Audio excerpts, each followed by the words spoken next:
Hello everyone. इस video में हम बात करने वाले हैं D U M A Hindi के बारे में। यानी कि अगर आपको डी यू से एम ए करनी है हिंदी सब्जेक्ट के अंदर, तो इस वीडियो के अंदर आपको सारी डिटेल्स मिलेगी जो आपके काम की होंगी। एडमिशन प्रोसीजर आपका क्या होने वाला है, सीट मैट्रिक्स क्या है, आपके फॉर्म कब रिलीज़ किए जाएंगे, आपके एडमिशन का क्राइटेरिया क्या होगा, मेरिट बेस पे एडमिशन होंगे या नहीं होंगे, वो सारी क्वेरीज आपको इस वीडियो में रिजॉल्व होते हुए दिखेंगी। इसके अलावा एक कॉमन क्वेरी स्टूडेंट्स की आती है कि क्या अगर एस में एडमिशन लेना है या फिर एन में एडमिशन लेना है तो क्या अलग से फॉर्म फिल करना होगा। तो देखो, डीयू के अंदर जो एमए इन हिंदी है वो रेगुलर से भी करवाई जाती है, एसओएल से भी करवाई जाती है और एनसीयूएफ से भी करवाई जाती है। लेकिन तीनों का जो आपका फॉर्म होता है वो सेम ही फॉर्म फिल करना होता है। अभी तक जो आपका फॉर्म होता है वो डीयूईटी का होता था, यानी दिल्ली यूनिवर्सिटी एंट्रेंस टेस्ट का होता था। लेकिन आपको पता है 2023 से जो डीयू के अंदर मास्टर्स कोर्सेज है उनके ये जो सी यू टी पी जी है उसको अडॉप्ट कर लिया गया। तो इस साल आपके जो फॉर्म आपको फिल करना है वो सी यू टी पी जी का फॉर्म फिल करना पड़ेगा। ठीक है, बाकी फॉर्म वगैरह जब भी आएंगे या फिर फॉर्म किस तरह से फिल करना है वो सारी इन्फॉर्मेशन आपको चैनल पे दी जाएगी। तो उसके लिए चैनल को आप सब्सक्राइब करें। जब भी ये सारी चीज़ें होंगी तो आपको विधिवत रूप से बताया जाएगा कि किस तरह से आपको फॉर्म वगैरह फिल करना है।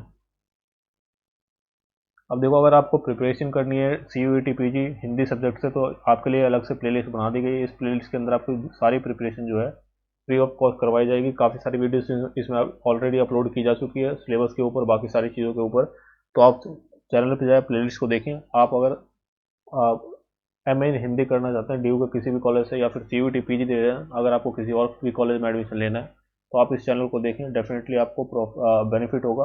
आप आराम से सी यू टी पी जी उसको क्लियर कर पाएंगे।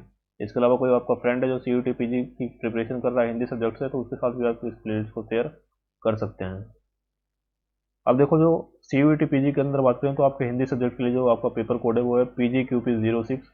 और ये पेपर कोड आपके हिंदी के लिए भी है, हिंदी ट्रांसलेशन के लिए भी है और हिंदी लिंग्विस्टिक्स के लिए भी है। कहने का मतलब ये है कि अगर आप इस पेपर कोड का एग्जाम देते तो आप इन तीनों कोर्सेज में मास्टर्स में एडमिशन लेने के लिए एलिजिबल हो जाते हैं।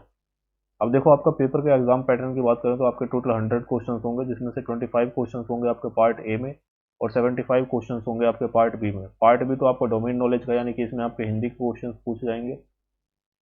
लेकिन जो पार्ट ए है उसमें क्वेश्चन आपके आएंगे लैंग्वेज कॉम्प्रिहेंशन से, वर्बल एबिलिटी से, general awareness, mathematical and quantitative ability and analytical skills. इस इन सारे टॉपिक से क्वेश्चंस आएंगे।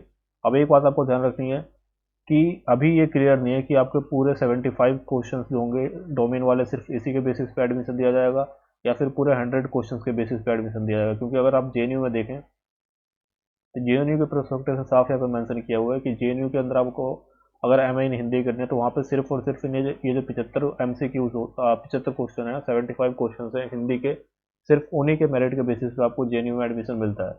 लेकिन डी यू में क्या है, ये पूरे 100 क्वेश्चन के मार्क्स कि यहाँ पे वेटेज ली जाएगी या फिर 75 क्वेश्चंस की वेटेज ली जाएगी, ये अभी क्लियर नहीं है। जब इनका प्रोस्पेक्टस आएगा डी यू का या कोई नोटिफिकेशन या नोटिस आएगा तो उसमें क्लियर होगा। तो जब भी ऐसी कोई इन्फॉर्मेशन आती है तो आपको डेफिनेटली इन्फॉर्म किया जाएगा। आप चैनल को उसके लिए सब्सक्राइब कर सकते हैं। अभी के लिए कोई इन्फॉर्मेशन नहीं है डी यू की तरफ से ये 75 क्वेश्चंस के जो मार्क्स हैं वो ऐड होंगे या फिर पूरे 100 क्वेश्चन के मार्क्स ऐड होंगे। बाकी मार्किंग स्कीम आपकी पहले जैसी है। आप अगर कोई क्वेश्चन करेक्ट करते हो तो आपको +4 मार्क्स मिलेंगे, कोई क्वेश्चन रॉन्ग करते हो उसके लिए -1 मिलेगा। अगर आप अटैम्प्ट नहीं करते तो आपके 0 मार्क्स वहाँ पे दिए जाएंगे। टोटल क्वेश्चन पेपर जो है आपका 400 नंबर का होगा, जिसमें आपके 100 क्वेश्चन पूछे जाएंगे, एक क्वेश्चन 4 मार्क्स का। डेट्स की बात करें तो सी यू टी पी जी में आपका जो फॉर्म होंगे वो मिड मार्च तक रिलीज़ कर दिए जाएंगे। जो आपका एग्जाम होगा वो 1 से लेकर 10 जून के बीच में होगा और जो आपका रिजल्ट होगा वो फर्स्ट वीक ऑफ जुलाई में डिक्लेयर किया जाएगा। इसके अलावा जो यूजीसी का नोटिफिकेशन है, अगर नोटिस है, उसके अकॉर्डिंग जो गाइडलाइंस उसमें मेंशन किया होगा जुलाई एंड तक जो आपका एडमिशन प्रोसीजर है वो एंड कर दिया जाएगा, यानी कि उसको ख़त्म कर दिया जाएगा। और 1 अगस्त से आपका जो अकेडमिक सेशन है या कहें आपकी क्लासेस जो है वो स्टार्ट कर दी जाएंगी।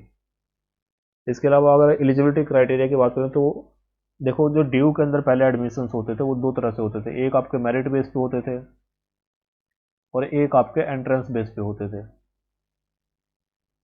अब मेरिट बेस का मतलब क्या है कि ऐसे जो भी स्टूडेंट जिन्होंने बीए ऑनर्स इन हिंदी किया हुआ है ड्यू से ही और उनके 65% या उससे ज़्यादा मार्क्स हैं ग्रेजुएशन के दौरान, तो वो डायरेक्टली मेरिट बेस पे एडमिशन ले सकते थे। और इसके अंदर जो भी उनके ग्रेजुएशन की परसेंटेज होती थी उसी के बेस पे उनको एडमिशन मिल जाता था।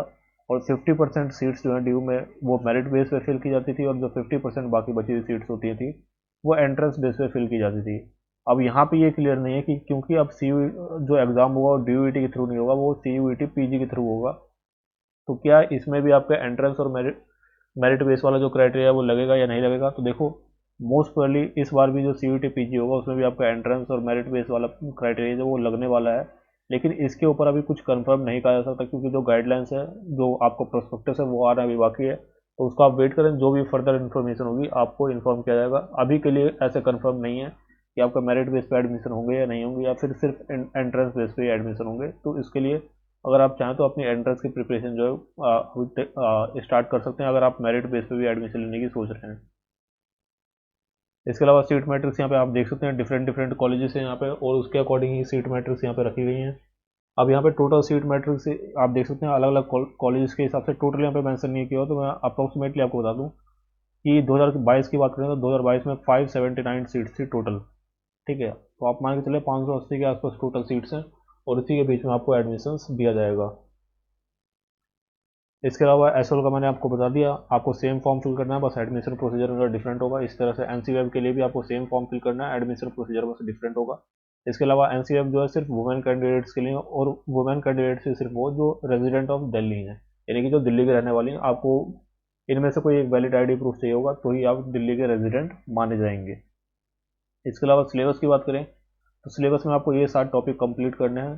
पहला आपका हिंदी साहित्य का काल विभाजन और नामकरण, दूसरा आपका हिंदी साहित्य का इतिहास, तीसरा आपका हिंदी साहित्य की विविध विधाएं और रचनाकार, चौथा आपका प्रयोजन प्रयोजन मूलक हिंदी के विविध रूप, पांचवा आपका जनसंचार माध्यमों में हिंदी, छठा आपका भारतीय काव्यशास्त्र, और सातवां आपका हिंदी व्याकरण। ये 7 टॉपिक आपको कवर करने हैं, तो आपका सिलेबस जो है कंप्लीट हो जाएगा। और ये 7 टॉपिक आपको जो है इस प्लेलिस्ट में कंप्लीट इसकी प्रिपरेशन की जाएगी, तो आप इस प्लेलिस्ट को देख सकते हैं। सारी प्रिपरेशन आपकी फ्री ऑफ कॉस्ट हो जाएगी।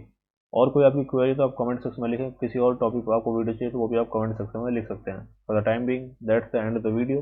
Thank you.